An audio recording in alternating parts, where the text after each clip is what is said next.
Hello everyone, welcome to the NN Classroom. Today I'd like to share with you a past paper question from 2019, time zone 1 in May. So question number 34. So that is a question relating to topic 10, organic chemistry, particularly the oxidation of alcohol. Let's see. They're asking which alcohol will produce a carboxylic acid, a really important clue, carboxylic acid production, when heated with an acidified potassium dichromate 6, a really powerful, strong oxidizing agent, K2Cr2O7, acidified stroke H+. Yeah.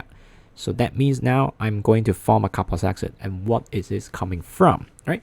Obviously, a really basic fundamental concept is that in order for us to form a carboxylic acid from the oxidation of alcohol as given, it must be coming from a primary alcohol. Right, so this is what they're testing, LCOHOL, right? So it must be coming from a primary alcohol.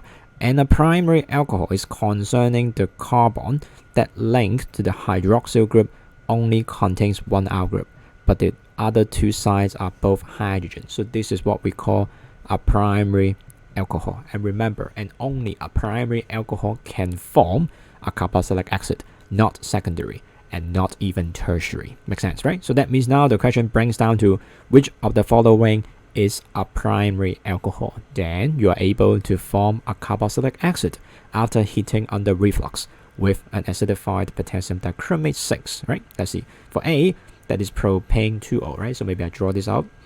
Propane 2O is going to be having a propane base, so that's our free carbon, right? And then in carbon number 2, we get an OH group. So the remaining things I don't draw, so the remaining thing should be hydrogen, right? But already you can spot, right? In this carbon that links to the hydroxyl group, I'm now linked to two adjacent R groups, so which is carbon base, right?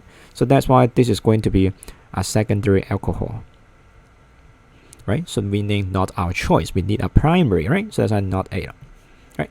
Let's see for B. B is said to be a butane 1O. So in terms of butane 1O, the base chain is a butane base. So that's why 4 carbons. In carbon number 1, we see the OH group.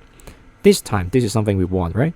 Because in terms of the carbon that links to the hydroxyl group, it only links to one carbon chain and two sides are hydrogen. So this is the primary alcohol.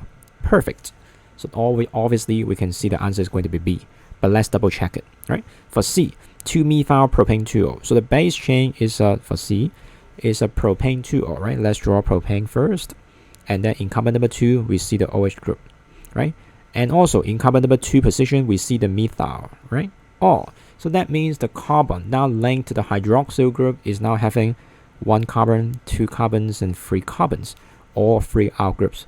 So that's why this is going to be a tertiary alcohol. And so sorry that tertiary alcohol cannot achieve any oxidation process. So that's why answer obviously cannot be C. And finally, let's check for D. Not for C, for D. For D, this is going to be a pentane 3O. Pent, which is going to be having 5 carbons, right? 5 carbons. And in position number 3, we observe a hydroxyl group, right? So that is pentane 3O.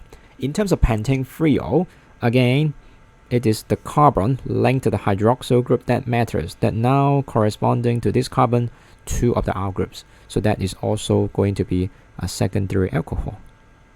So that's why obviously it is only the testing point of testing whether the student are able to recognize which of the following is a primary alcohol. And so the answer goes to B.